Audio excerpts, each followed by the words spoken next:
I'm Batman. I remember it because I'm Batman. Today, we're gonna look at one of the greatest animated shows that ever hit television. Batman, the animated series. And by the way, you weigh a little more than 108. Okay, I'm sorry. I can't do Keaton very well. Let's try Christian Bale. This cartoon just showed you that it's full of people ready to believe in good. Okay, that's not gonna work. Let's try Val Kilmer. I'll get drive-through. Okay, that's definitely not gonna happen. Let's try George Clooney. Hi, I'm George Clooney. Okay, fuck this shit. I'm just doing it as myself. Yes, I've gone on record several times saying that Batman the Animated Series is the best nostalgic show ever, as well as one of the best cartoons of all time. It was dark, it was tragic, it was funny, it was goofy, it was serious. It had something for everybody. But which episodes were the absolute best? Which ones left the greatest impact on us, whether it be action-packed or dramatically heartbreaking? There's a lot to choose from, and I promise I'll try to keep my spoilers to a minimum. Oh, except maybe this one. Batman and Robin sucks! The only downside is I don't have any more Batmans to imitate. Oh, wait a minute! Kevin Conroy! That's fitting! Hold on, let me just take some testosterone pills here. Whoa, my testicles just hit the floor. This is the top 11 best Batman animated series episodes. I don't wear hockey pads!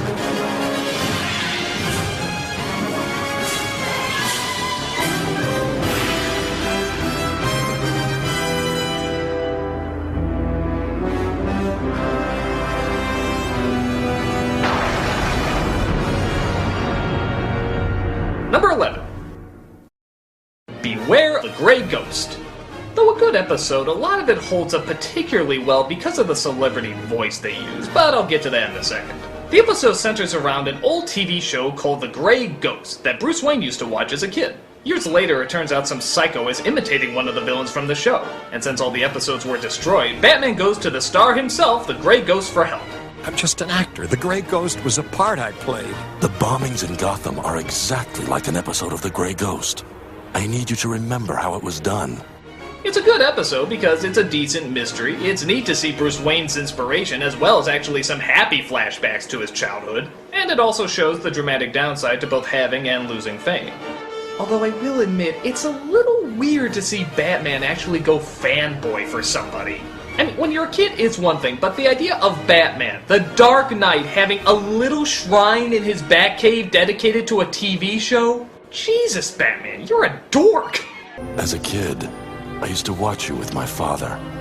The Grey Ghost was my hero. Now, give me a lock of your hair. I'm totally gonna smell it every night! But what really makes the episode stand out is who they got to play the Grey Ghost. None other than the original TV Batman himself, Adam West. Like you said, you need my help. Rather than just make a funny little joke that two Batmans are in the same show, they actually demonstrate a lot of dignity in having these two together, and even cleverly mirror some of the realities that really did go on with the original Batman shows, but never to a point where it's insulting or it's satirical. I used to admire what the Grey Ghost stood for. I'm not the Grey Ghost. I can see that now. There was a real respect to this team-up, and it shows in just how much effort the writers and directors put into it. We became passionate about the episode because they became passionate about the episode. Two Batmans for the price of one. What's not to like?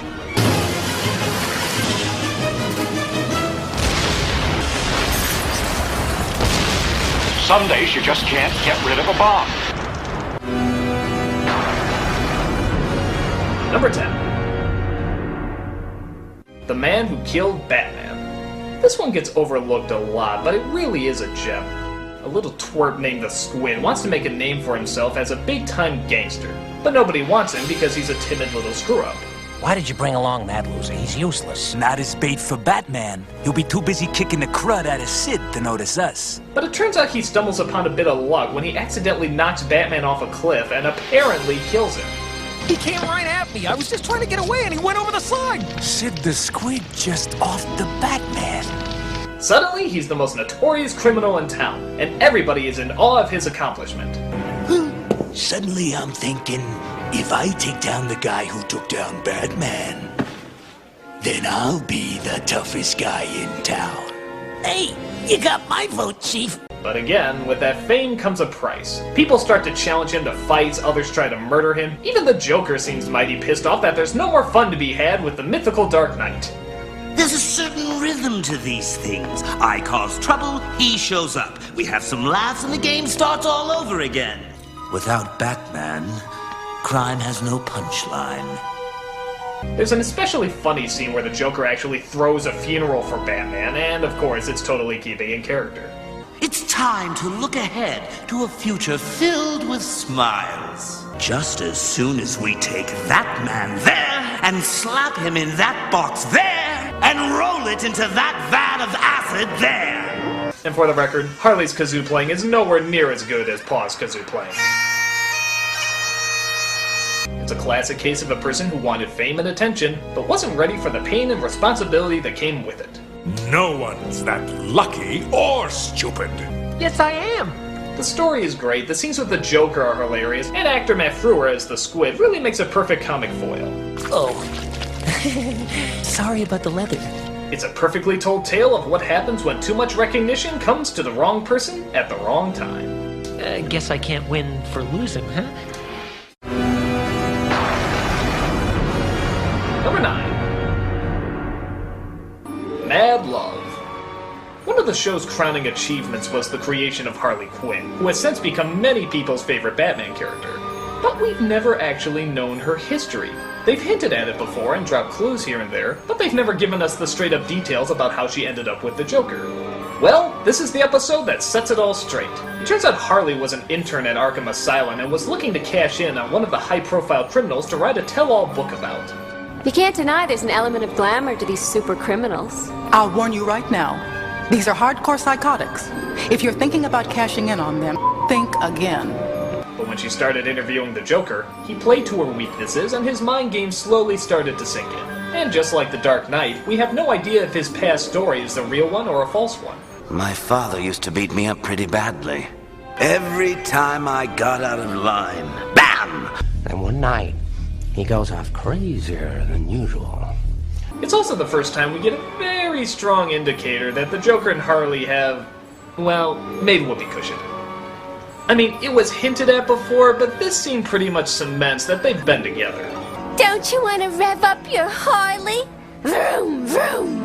Because of that, we see in more detail just how violent the relationship is between the two of them, and how the Joker is and always has used her as just a means to an end. You've forgotten what I told you a long time ago.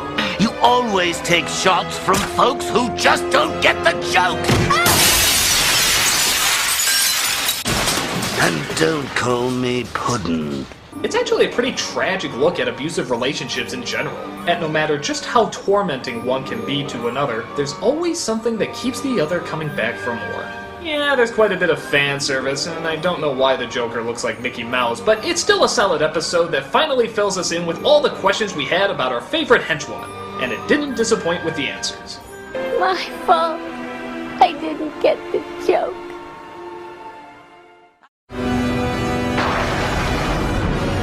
Number 8. Birds of a Feather. This is another one that's often overlooked. The Penguin, who's considered one of the more sophisticated of the criminals, decides he wants to change his way and become a civilized bird once he makes parole. And he means it. He actually starts to change his ways and tries to blend in as an average citizen. He finds, though, that nobody's waiting for him and nobody's happy for his return, especially Batman. Haven't you heard? I've reformed. Wherever you go, I'll be right behind you. But it turns out an extremely rich woman named Veronica wants to date the Penguin so she can make the headlines by inviting him to her party. I've just snagged the Penguin for my party. Why?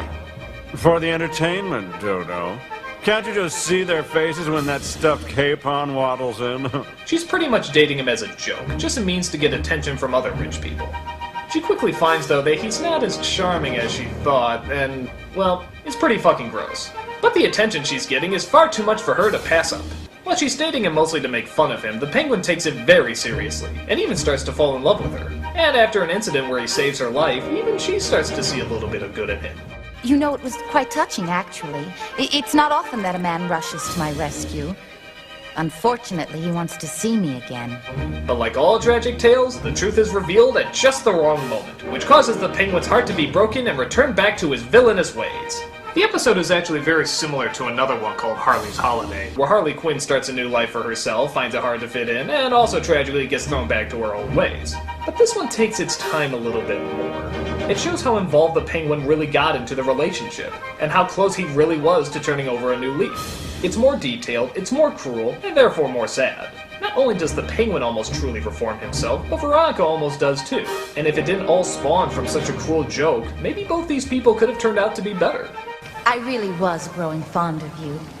It's too bad this had to happen. I suppose it's true what they say. Society is to blame.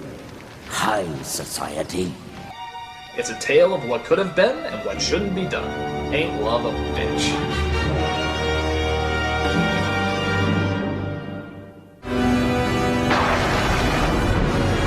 Number 7. Two-Face.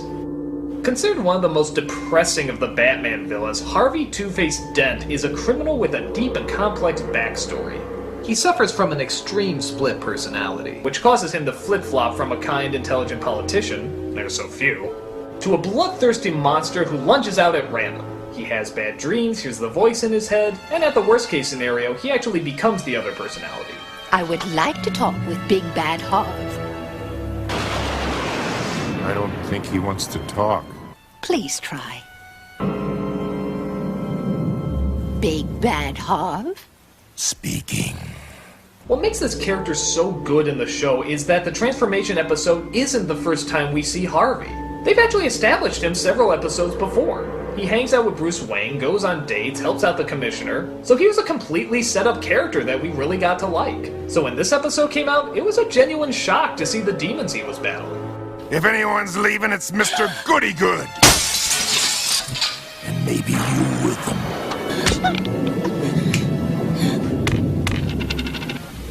Did I do this? Instead of acid being thrown in his face, we have an explosion that destroys half of his body. To see this character permanently lose himself to the other personality is just gut-wrenching. Throw in a tragic childhood, the fact that he had a fiancé, and on top of that, we even have the guilt that Batman feels for not being able to save his best friend. I mean, just look at some of these dream sequences. Harvey, please! Let me help you! Why couldn't you save me?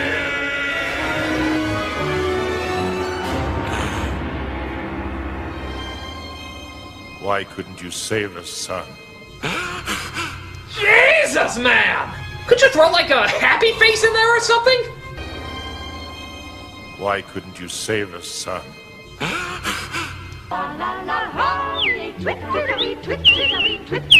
The angles are great, the shadows are great, the animation is great, it's just a great episode. Two-Face is just another addition to the Lost Souls that makes this show so friggin' hardcore. It's time, Harvey. It's time.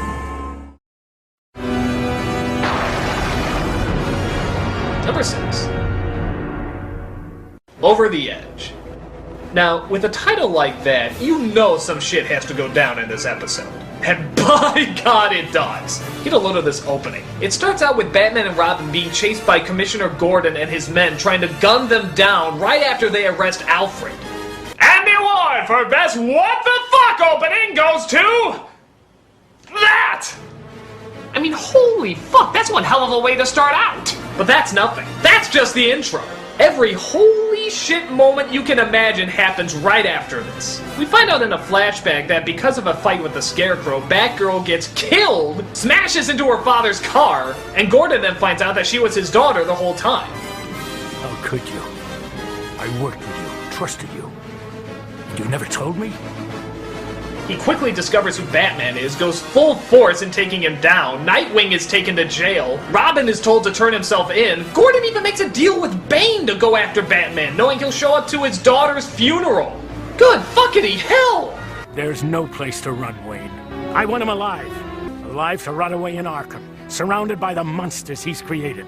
How can anyone not like a setup like this? It's intense, it's action-packed, it's just awesome. Now, the problem that most people have with this episode is the ending. And Yeah, I'd be lying if I said I thought it wasn't a bit of a cop-out, too.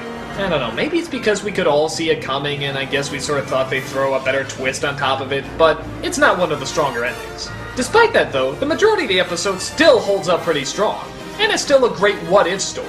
It's dark, it's brooding, and the scenario is pretty extreme. And for those wondering how the ending could have been improved, join me over at pick number 5.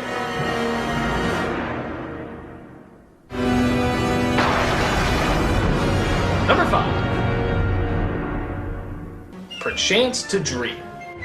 This is if the Over the Edge episode was fully realized, though taking sort of an opposite approach. Bruce Wayne wakes up one morning and finds that everything in his life has actually changed for the best. His parents are alive, he's marrying the woman he loves, and there's even somebody else who's doing the job of Batman. Selina, does the name Catwoman ring a bell? Bruce, you're beginning to worry me. What's this all about? He can't understand why, and even though everything is just how he's always wanted it, and even at one point starts to accept it, there's still a twinge of darkness that won't let him leave it alone. No. You're a lie. It's all a lie. Is it madness breaking through sanity, or sanity breaking through madness? Questions keep knocking back and forth in his head until it builds up to the ultimate showdown. Bruce Wayne versus his alter ego, Batman. You're not well, Mr. Wayne. You need professional help. Liar! The way he finds out that everything isn't as it seems is clever, but I don't know, I still sort of question it. Watch the episode to see what I'm talking about. But still, that's not what makes it good, though. What makes it good is not only his longing to lead a normal life and his actual enjoyment of it for a little while, but finding out just who is behind all this and how it's being kept going. In fact, if you listen to the musical theme, the answer is actually given to you very early on. Little touches like that are great, and it's nice to see what Bruce Wayne's life would have been like had it not been for that one tragic night. It builds up the sadness and brings on the darkness. It's a dream that could never be, and even harder to let go.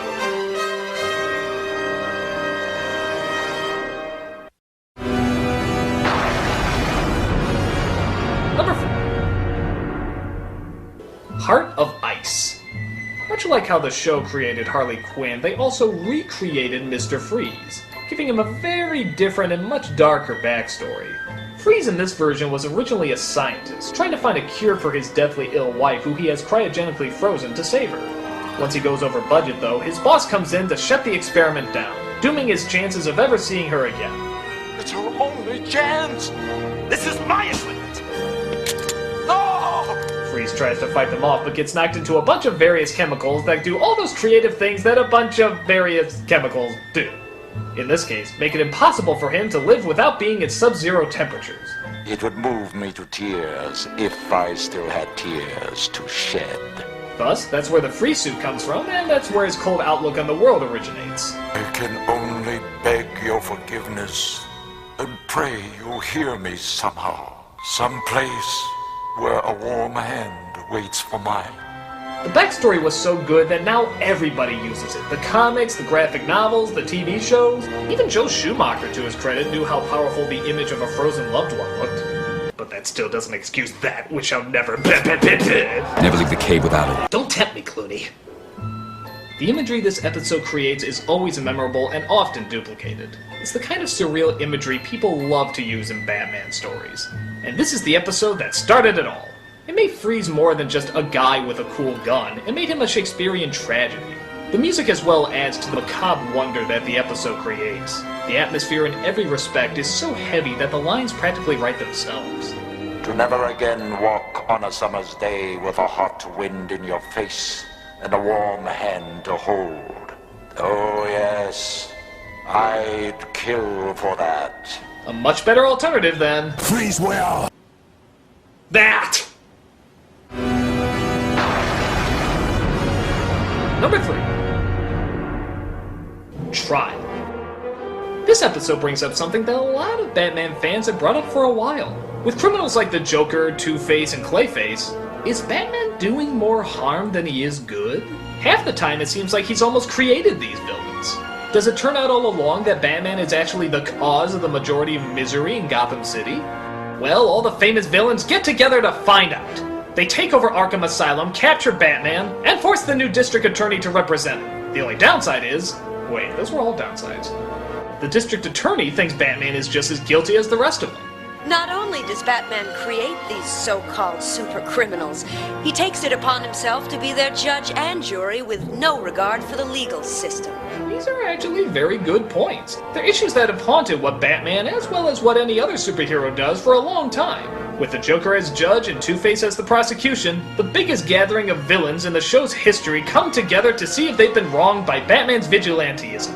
I suppose you, like your friends, claim that Batman drove you to be a criminal? He did. You brainwashed and kidnapped a woman who rejected you. He was going to take her away from me. You could have respected her wishes. I'd have killed her first! It's a great episode not just for the issues it raises, but also for the fact that all of your favorite villains are in the same room. And the conclusion that the villains come to shows us once again why we love these villains and why they're so friggin' interesting to watch. It's a great idea, executed perfectly. The visuals are strong, the lighting is stylish, and it's just so awesome to see all your favorite baddies share the screen together. It's also great to see the DA go through her own story arc and come to her own unique conclusion while trying to juggle staying alive in a building of crazies. It's like a trial in Wonderland. You know, if it was done right. Trying to play to the sanity and order with a world that has little to none. That's all, folks. Number 2. Baby Doll. Many of you might remember my crossover review with CR on Familiar Faces with this episode, so you can probably get much more information about it there. But once again, it's an episode that is seriously overlooked. It's about an actress from a sitcom who has a rare disease that keeps her from growing taller. She was born with systemic hypoplasia, a rare condition that kept her from aging. Would you believe she was 20 years old in that clip? Crushed by the fact that her career never went anywhere, she becomes deranged and psychologically obsessed with getting the cast back together and staying in her fictional sitcom world. Mary Doll? Is this a joke? No, sillies. I'm Baby, member. Together again, forever and ever. Well, this sounds like a funny scenario, and they do point out the silliness of it quite often. It still keeps us grounded in what's causing it. It addresses the pain that our villain is going through, both with the prejudices of being a little person and being a celebrity, especially an out-of-work celebrity, to a point where you actually feel bad you were laughing at her in earlier scenes. They also acknowledge that she made mistakes that isolated her from her friends, and that she feels there's no other place that'll accept her anymore except in her own demented imagination. It was hard for me out there. I studied and trained and auditioned, but no one wanted me. Over the years, I remembered how happy I was with all of you around me and the folks at home watching me each week. Me. Baby Doll. They really dive into what it means to make mistakes, adjusting to them, and having to live with the changes in your identity. Like many great Batman villains, she comes off as being creepy, intimidating, and also kind of funny. But it's the third act that really becomes the emotional tearjerker. I won't give too much away here, but let's just say it's one of the most heartbreaking moments in the Batman series. And given the lineup that we've had on the show, that's saying a lot. Why couldn't you just let me make believe? It's a great episode with a great villain and a great ending. It's easily among one of the best. I didn't mean to. And the number 1 best Batman the Animated Series episode is... Almost Got Him. This is just a perfect episode. The setup, what can I say? It's incredible. The Joker, the Penguin, Two-Face, Poison Ivy, and Croc are all playing poker together. That image alone is fantastic. But it gets interesting when they start betting on who's come the closest to killing off Batman. I've come the closest. Are you kidding? I was the one who nearly... Nobody's come closer to snuffing the Batman than me. The fact of the matter is we each have an almost Gotham Batman story. I know mine's the best, but let's hear yours anyway. So each one tells their tale about how they almost got him. The stories are creative, the action is strong, and the ways they've almost done him in actually are pretty damn entertaining. But it's the interaction off one another that really makes this one the best. Half of me wants to strangle you. And what does the other half want? To hit you with a truck. We used to date. It's not sad, it's not tragic, it's not even really that dark. It's just the villains chilling out being the villains. And you know what? That's pretty fucking cool. Most people realize that the strength of Batman comes half from him and half from his opponents. So the more real and identifiable they are, the more drawn in we become. This is the episode where the villains seem the most human. They're not up to anything, they're not planning any evil schemes, they're just playing cards. It's actually nice to see them just relax and be themselves. And the dialogues they have are just great, including one of the funniest moments in any of the shows. Anyone else want to go? Hey! There I was, holed up in this quarry, when Batman came nosing around. And? I threw a rock at him!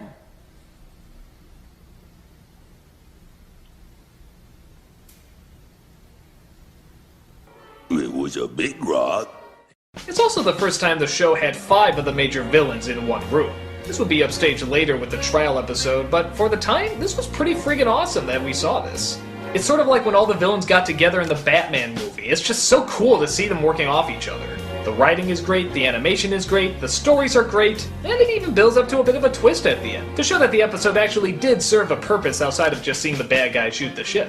But like I said, it's the interaction of the bad guys that makes it so perfect. The way they work off each other and even poke fun at each other's flaws. Prepare to meet your end within my aviary of doom. Aviary of what? Yeesh, Penguins. How corny can you get? It's just an awesome episode, and it makes these characters seem surprisingly much more three-dimensional than if there was an entire episode dedicated to one of them. It's just everybody doing what they do and doing it at their best. It's an absolutely perfect episode.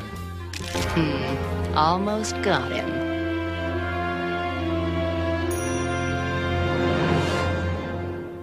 And those are my top 11 Batman the Animated Series episodes, one of the greatest shows of all time. Now for those of you who didn't see your favorite episodes on the list, here's my runners-up. There you go. I'm the Nostalgia Critic, I remembered, so you don't have to.